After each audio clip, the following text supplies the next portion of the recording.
Hi students, you are all welcome to my channel School Plus. I am your Sam sir. আজকে আমাদের আলোচনার বিষয় হচ্ছে class 11 এর জন্য ফার্স্ট সেমিস্টারের সেকেন্ড প্রোজডি দ্বিতীয় গদ্যটি the Swami and mother worship written by sister Nivedita. আজকে আমি চেষ্টা করব তোমাদেরকে দিতে। প্রথমে দেব লেখক পরিচিতি, মানে সিস্টার নিবেদিতা জীবন সম্পর্কে সংক্ষিপ্ত বলা হবে। নেক্সট বলা হবে এই গল্পতে, এই এসেটাতে, এই প্রবন্ধটাতে মেন জিনিসটা কি কি বলতে চেয়েছেন তিনি। তৃতীয়, এই গল্পে লাইন বাই লাইন সমস্ত ওয়ার্ডগুলো ব্যাখ্যা করে দেওয়া হবে।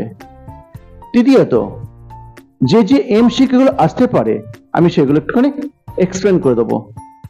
লাস্ট অফ অল, আমাদের এই সংক্ষিপ্ত পাঠ্যের মধ্যে যে যে সিলেক্টিভ গ্রামারগুলো আসতে পারে আমি সেগুলোরও সলভ করব খুব ইজিলি।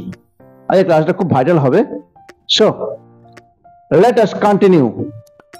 তার আগে আর ছোট্ট অনুরোধ করি, চ্যানেল যারা নতুন আছো তারা চ্যানেলটাকে সাবস্ক্রাইব করে নাও, এবং যারা পুরনো আছো thank you my dears. So let us start. Hello, আজ আমার আলোচনার বিষয় হচ্ছে দি Swami and mother worship. Class 11 এর একটা গদ্য আছে যেখানে সিস্টার নিবেদিতা স্বামী বিবেকানন্দের সাথে যে মা কালীর একটা নিবিড় সম্পর্ক ছিল তার কথা এখানে ডেপিক্টেড অঙ্কন করা হয়েছে। এই সিস্টার নিবেদিতা উনি কে? সিস্টার নিবেদিতার আসল নাম হচ্ছে Margaret Elizabeth Nobel.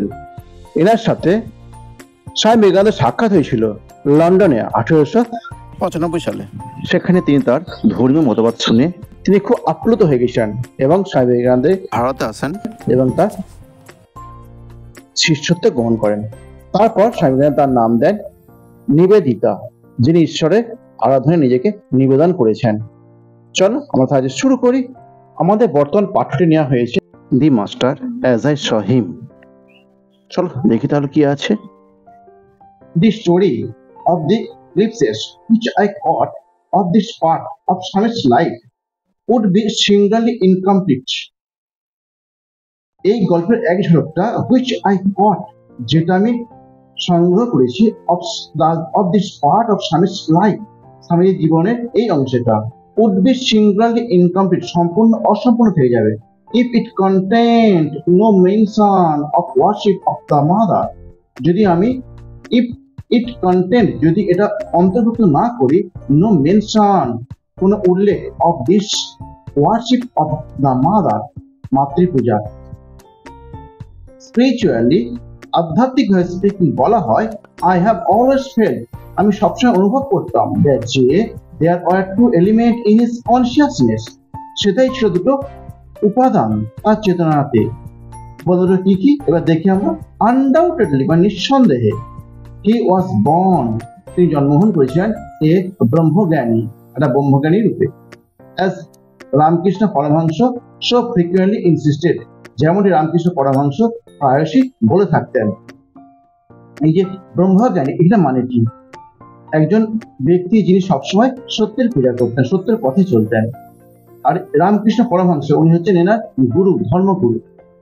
so frequently means often, প্রায়ই, insisted, জোর দিয়ে বলতেন, emphasize, when he was only 8 years old, যখন তার বয়স ছিল মাত্র 8 বছর, sitting at his play, খেলার ছলে বসে বসে he had developed the power of entering samadhi, তিনি বৃদ্ধি করেছিলেন তার সমাধিস্থ করার কৌশলটা বা শক্তিটা। এখানে সমাধিস্থ বলতে মেডিটেশন, ধ্যান ধ্যান খেলাটা। বাচ্চা বয়সে এটা আমরা সকলে প্রায় পড়েছি। বিবেকানন্দের ডাক নাম ছিল বীরে। তিনি ধ্যান ধ্যান খেলতে খুব ভালোবাসতেন। The religious ideas towards which he naturally gravitated, ধর্মীয় ধারণাগুলো towards which, যেগুলোর প্রতি he naturally gravitated, তিনি সাধারণত আকৃষ্ট হয়েছিলেন, gravitated, attracted, or highly abstract, ছিল সম্পূর্ণ বিমূর্ত, মানে ফর্মলেস, যার কোনো আকৃতি বা রূপ নেই, and philosophical, এবং দার্শনিক। The very reverse of those which are commonly referred as idolatrous, মূর্তি পূজায় বিশ্বাসী।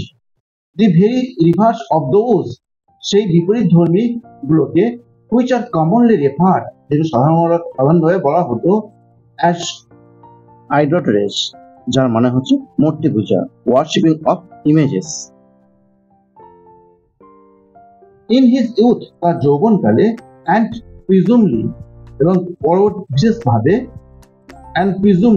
বিশেষভাবে when he had already been sometimes under the influence of Sri Ramakrishna, যখন তিনি রামকৃষ্ণের প্রভাবে প্রভাবিত হয়েছিলেন, he became a formal member, তিনি হয়েছিলেন একটা আনুষ্ঠানিক সদস্য of সাধারণ ব্রাহ্ম সমাজে in ইংল্যান্ডে and আমেরিকাতে he was never known, তাকে কখনো জানা যায়নি to preach মানে হচ্ছে প্রচার করতে, anything that depend on a special form, কোনো কিছু যেটা তিনি নির্দিষ্ট মূর্তির উপর গঠিত হয়েছিল।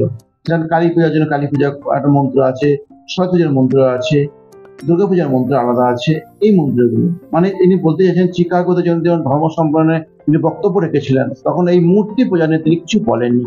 কিন্তু রিয়েলাইজেশনস অফ ব্রহ্মা, এই ব্রহ্মার রিয়েলাইজেশন মানে উপলব্ধি, তিনি ব্রহ্মার সমস্ত কিছু উপলব্ধি করতে পারতেন।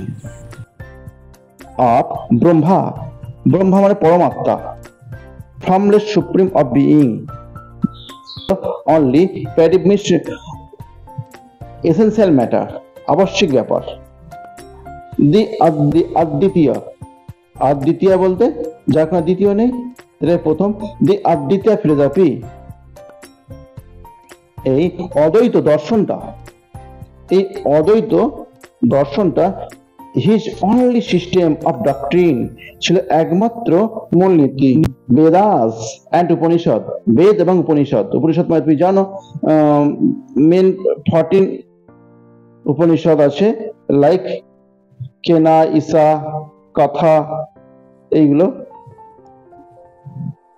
বেদাস তুমি জানো, বেদ 4টে বেদ, ঋক, সাম, যজু, অথর্ব। তাহলে এই Vedas and Upanishad his soul means only, soul মানে অনলি স্ক্রিপচারাল অথরিটি, ছিল একমাত্র শাস্ত্রীয় কর্তৃত্ব। এটাকে পড়ে না ভালো করে, আবার নেক্সটে পড়াবো। এরপর বলেছিলাম এমসিকিউ দেখো এবার।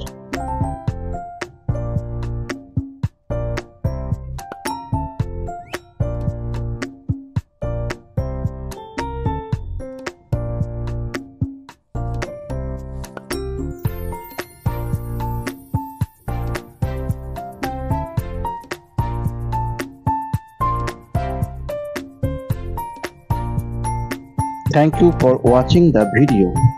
আর এরকম ভিডিও পেতে আমার চ্যানেলের সাথে যুক্ত থাকো। Bye by.